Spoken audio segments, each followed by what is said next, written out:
Hello everyone and welcome back to the channel. This video is directed to Mitch Sylvester, Jeff Roth, Keith Wilson and all leaders and supporters of the Alberta Prosperity Project. Please listen carefully. This is not an attack, this is not hostility, and certainly this is not fear.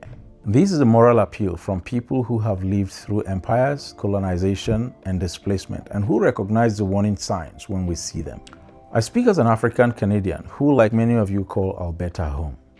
I speak alongside Caribbeans, South Americans, Asians, Europeans, and immigrants of all backgrounds who came to Canada believing in dignity, fairness, and opportunity. Many of us came here for a good life, but what we increasingly see is instability, disrespect, and broken trusts. And today we are deeply concerned. Beyond the economics, beyond natural resources, beyond pipelines, legal autonomy, and even constitutional debates. We are watching how Indigenous people are being treated in the conversation about Alberta's future. And we are nervous because history teaches us a hard truth. If a political movement shows little respect for the first people of the land, it will eventually show little respect for everyone else. Indigenous people in what is now called Canada were not just stakeholders. There were nations, there were civilizations. They were here long before Canada existed. Between the 1870s and the 1990s, Indigenous children from First Nations and Métis were forcibly taken from their families and placed into residential schools. These schools were run by churches and authorized by the Canadian states. Children were beaten for speaking their languages, forbidden from practicing their cultures, separated from their parents, neglected, abused, and in many cases killed. The Truth and Reconciliation Commission of Canada in 2015 concluded that this system constituted cultural genocide. In Alberta, Treaty 6, Treaty 7, and Treaty 8 were not land sales.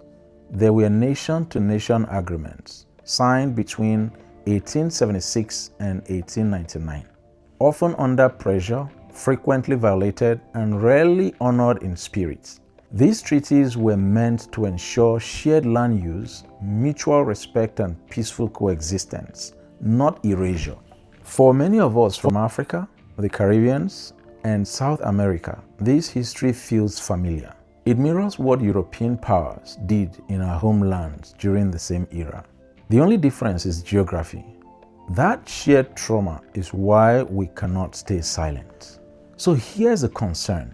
When independence is discussed without clear Indigenous consent, when treaties are treated as legal obstacles instead of secret agreements, when Indigenous land is spoken of as leverage rather than legacy, we hear alarm bells. Because independence built on unresolved injustice is not freedom.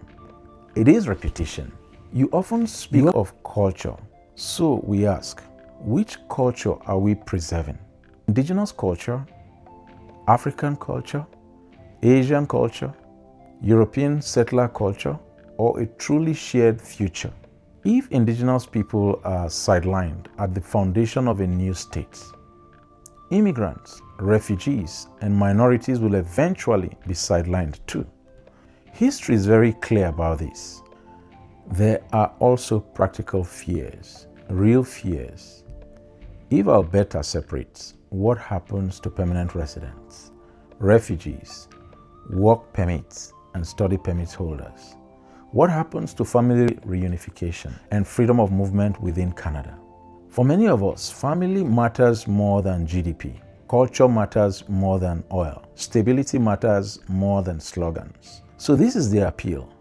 Not for statements, not for speeches, but for visible, concrete action. Seek explicit Indigenous consent, not symbolic consultation.